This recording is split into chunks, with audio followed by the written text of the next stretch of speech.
大家好，欢迎来到美食购物。金秋10月，这个时候大白菜也大量上市了。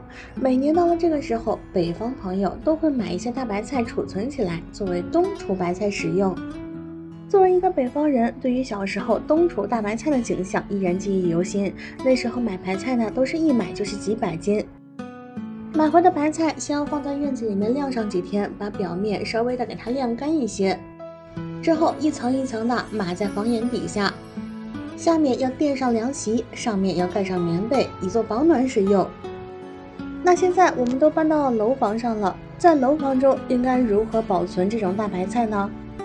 很多人都说，我们吃新鲜的，先去买就行。但是冬天的时候，刮风、下雪、下雨，天气不太好的时候都懒得出门，而且北方天气呢，动辄就是零下10几度。实在是冷的不愿意出门，家里面有白菜可以炒着吃，涮火锅、做饺子馅儿都非常不错。而很多朋友储存的白菜，要不就是从中间黄心烂心，要不这白菜呢就是容易发干发硬。还有些朋友储存的白菜从底部这里就开始腐烂变质，甚至上面长出了很多黑色的小点点。那今天我就来教您如何正确的储存白菜。首先，我们在挑选白菜的时候，一定要挑选绿叶白菜。白菜分为2种，一种是黄叶的，一种是绿叶的。黄叶的白菜水分比较多，纤维比较短，比较软嫩，适合炒着吃。而这种绿色的大白菜，纤维比较粗，比较硬，耐储存，在冬天存上几个月都不会发干，不会发黄，甚至保存好的话，可以吃到第2年的春天。而且在长期储存的过程中，它的纤维会慢慢变软，口感慢慢变甜，味道会越来越好吃。那接着咱们就用这种绿色的白菜教您如何储存。首先准备一个纸箱，先往纸箱中放入一些纸巾，您可以用厨房纸巾，也可以用报纸或者是其他的干腻一点的纸。放入纸巾之后，往里面倒入一些食用小苏打。小苏打里面的弱碱性物质可以抑制蔬菜的生长，像我们平时保存土豆、保存红薯都可以撒上一些，这样的话可以避免生根发芽。同样的，大白菜底下铺上一些小苏打也有同样的作用，它可以让大白菜中间的芯停止生长，这样的话中间的芯儿不会占用过多的水分，外面的叶片就可以保持鲜嫩啦。把白菜都这样竖着码放在箱子中之后，在上面盖上一个柔软的纱布，既可以保住水分，又可以让外面的白菜叶免于风干。第1种方法介绍完毕，咱们看看第2种。首先取出一颗大白菜，我们先需要把外面已经断掉的、腐烂的或者发黄的叶片全部都给它处理掉。这种已经断掉的叶子在后面储存的过程中很容易腐坏变质，这样的话就可能会传染到里面其他比较好的叶片，提前处理一下，这样的话就更加方便储存了。白菜的叶片全部都检查一遍，接着呢，我们给它调转个方向，看一下白菜的根部。根部这里面一般都会聚集泥沙，而且呢，这白菜的根部里面也特别容易流失水分，所以我们可以直接给它一刀切掉，切到与白菜的叶片齐平即可，根部直接丢掉。白菜的根部这里面呢，像海绵一样的形状，它特别容易流失水分，所以我们可以提前给它预处理一下。第1步，准备一些白酒。酒精的度数要保证在50度以上才行。酒精本身可以杀菌，用它涂在白菜根部，就可以让白菜根部免于发酵变质。而且保存的时间长了之后，这白菜的根部呢会慢慢风干，也可以减少很大一部分程度的水分流失。用白酒轻轻的在白菜根部抹上1层就行。抹好之后，我们还需要把白菜包起来。用家里的厨房纸或者是 A4 纸啊、旧报纸，或者是一些广告宣传单，只要是这种干燥的纸制品都可以。将其包好之后呢，上半部分也同样给它包起来。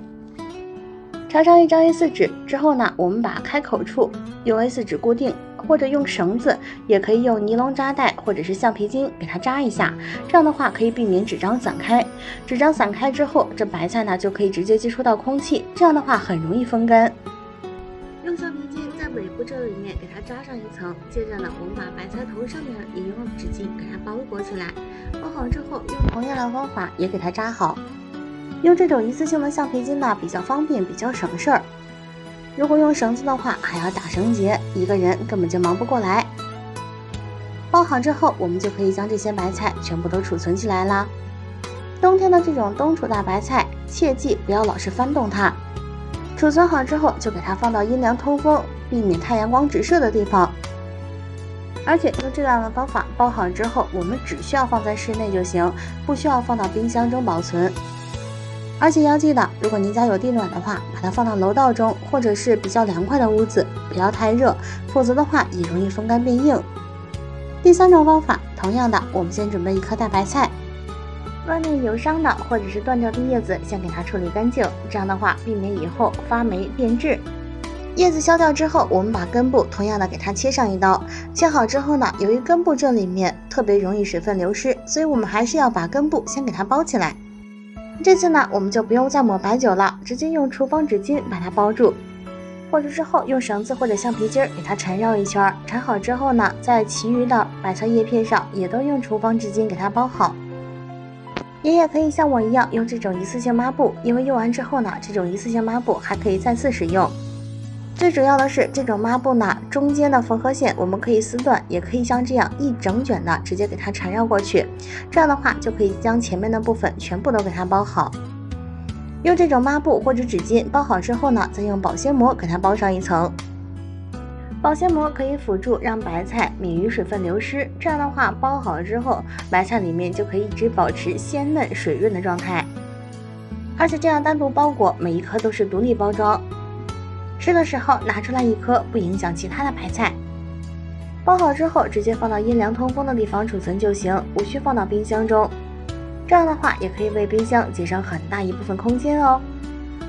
和前面的方法一样，如果您家里面有地暖，一定要记得把它放到一个凉快一点的地方，或者放到楼道中，这样的话保存时间更加长久。好了，以上就是在楼房中保存冻储大白菜的方法。用这几个方法都可以保存很长的时间，可以吃到第2年的春天，不仅不会空心黄心，而且呢不会腐烂变质。这几个方法也都是非常的简单又实用。如果你有什么更好的方法，也欢迎下方评论留言和大家分享。好了，今天的视频就和您分享到这儿了，喜欢的朋友别忘了点赞收藏加个关注，感谢您的收看，咱们下期再见。